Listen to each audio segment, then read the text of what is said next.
Bonjour à toutes et à tous et bienvenue dans ce nouvel épisode du Quart d'heure neuro. Aujourd'hui, nous plongeons dans un sujet qui touche de nombreux enfants, adultes et professionnels de santé. On va parler particulièrement du TDAH ou trouble de déficit de l'attention avec hyperactivité et notamment aujourd'hui des troubles de l'attention. Est-ce que vous savez que les difficultés attentionnelles ne sont pas seulement un problème de concentration, mais un défi lié à des réseaux neurologiques complexes? Dans cet épisode, nous allons explorer ensemble les bases neurologiques de l'attention, les connexions entre le thalamus et le cortex, et comment les afférences sensorielles influencent ce processus. Et comme toujours, on terminera avec des outils concrets que vous pourrez utiliser pour améliorer ces capacités, que ce soit pour vous-même ou pour vos clients patients. Dans un premier temps, on va parler des bases neurologiques de l'attention, et notamment du thalamus. Pour comprendre les troubles de l'attention, il faut commencer par le thalamus, ce que l'on appelle souvent le hub sensoriel du cerveau. Imaginez un centre de tri postal. Le thalamus reçoit toutes les informations sensorielles comme la vue, l'audition, le toucher, et les redirige vers les parties du cortex responsables du traitement. Parmi ces connexions, celles qui nous intéressent particulièrement sont celles qui relient le thalamus au cortex préfrontal et au cortex pariétal. Le cortex préfrontal, c'est le CEO de notre cerveau. Il planifie, il organise, il priorise. Le cortex pariétal, quant à lui, c'est plutôt aide à maintenir l'attention sur ce qui est pertinent en filtrant les distractions. Il y a pourtant des dysfonctionnements qui apparaissent dans ces réseaux thalamiques, notamment chez le TDAH. Chez les personnes qui souffrent de troubles de l'attention, des recherches ont montré que ces réseaux thalamo-corticaux, donc réseaux entre le thalamus et le cortex, ne fonctionnent pas à leur pleine capacité. C'est comme si la tour de contrôle recevait trop d'informations en même temps ou n'envoyait pas les bonnes priorités aux avions. Ça peut se manifester de plusieurs manières. On peut retrouver par exemple une hypoactivation du thalamus qui ralentit la transmission des signaux au cortex. Résultat, des difficultés à rester concentré sur une tâche. On peut aussi avoir une mauvaise gestion des stimuli externes. Par exemple, un bruit soudain ou un mouvement dans le champ visuel peuvent détourner l'attention beaucoup plus facilement. Donc en fait, ce qu'il faut se dire, c'est que le cerveau, même s'il est en bonne santé, le thalamus filtre les informations en permanence pour ne transmettre que ce qu'il paraît pour lui en tout cas pertinent. Mais dans le TDAH, ce filtre il est défaillant, ce qui explique la sensation de surcharge sensorielle vécue par ces personnes qui y sont touchées. Alors les systèmes sensoriels, ils ont tout un rôle dans l'attention. Les systèmes sensoriels, quand on parle de systèmes sensoriels, et notamment les systèmes sensoriels qui vont avoir un impact sur le réseau thalamo-cortical, il y a plusieurs systèmes sensoriels qui vont générer une réponse motrice, ou en tout cas une demande cognitive qui va correspondre à ce système sensoriel. Il y a le système tactile, le système visuel, le système auditif et le système vestibulaire, par exemple. Cette relation entre le stimuli et les réponses, c'est la base, en fin de compte, des réflexes archaïques, mais ça influence également nos capacités attentionnelles. Je vais vous donner quelques exemples concrets. Si on parle par exemple du système visuel, imaginez une personne qui a du mal à suivre une conversation parce qu'elle est attirée par tout mouvement dans son champ visuel. Cela montre que les connexions entre les afférences visuelles et le cortex préfrontal ne sont pas optimisées. Deuxième exemple, le système tactile. Une simple pression ou vibration sur la peau, elle peut activer des zones spécifiques du cerveau, favorisant l'attention sur des tâches motrices ou cognitives spécifiques. Donc ces systèmes sensoriels ils ne sont pas indépendants, ils fonctionnent comme une équipe. Le moindre déséquilibre, par exemple une sensibilité accrue au son ou une mauvaise intégration des signaux vestibulaires, peut affecter la capacité d'attention globale, et c'est ce qu'on va souvent retrouver chez les enfants qui sont porteurs de TDAH. Mais il y a aussi un facteur qu'il ne faut pas oublier, c'est le stress.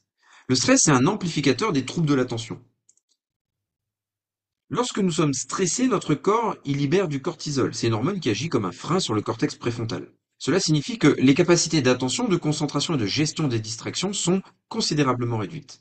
Mais le stress, il a également un impact direct sur le thalamus. Des niveaux élevés de cortisol peuvent perturber la communication entre le thalamus et le cortex. Imaginez par exemple un téléphone qui a une mauvaise connexion. Les messages passent mal ou pas du tout.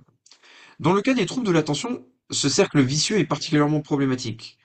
Un enfant stressé à l'école sera moins attentif, et cette baisse de performance augmente son stress, ce qui aggrave encore les difficultés d'attention.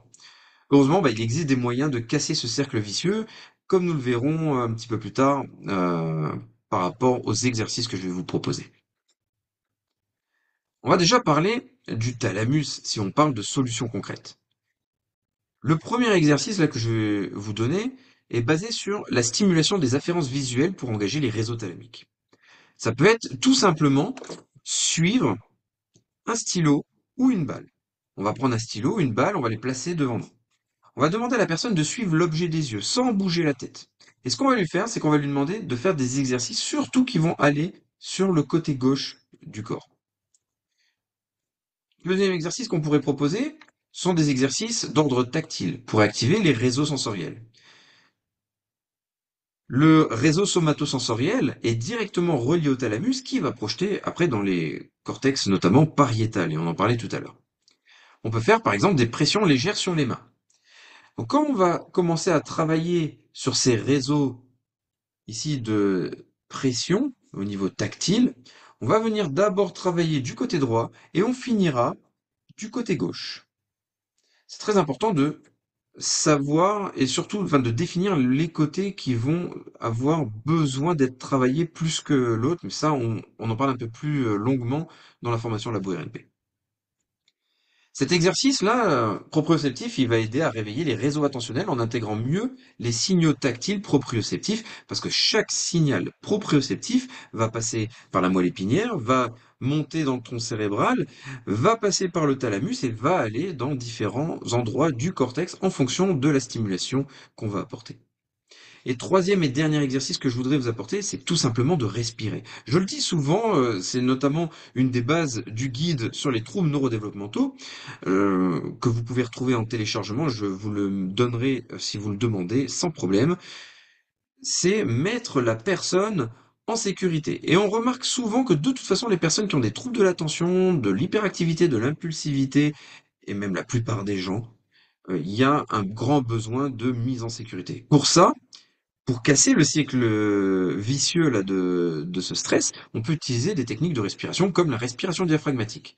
Tout simplement, je peux inspirer par le nez pendant 4 secondes, je gonfle le ventre, je vais retenir mon souffle pendant 4 secondes, et je vais expirer lentement par la bouche pendant 6 secondes. Et je peux faire ça pendant 2-3 minutes, ce qui va me permettre de réduire le niveau de stress, de revenir dans un système parasympathique, et ça va améliorer la disponibilité cognitive. Bon voilà, on arrive à la fin de ce quart d'heure neuro. Et aujourd'hui, on a vu vraiment comment les troubles de l'attention sont liés à des dysfonctionnements dans les réseaux thalamiques, exacerbés par le stress et une surcharge sensorielle. On a aussi exploré des exercices pratiques pour stimuler ces réseaux, le suivi oculaire, les pressions tactiles et la respiration, que je vous recommanderais de faire pas qu'une fois, mais de faire un peu tous les jours, 2-3 fois par jour, pour permettre au cerveau de créer une plasticité cérébrale et ainsi de s'améliorer sur le long terme. La semaine prochaine, on se retrouve pour parler d'un autre sujet.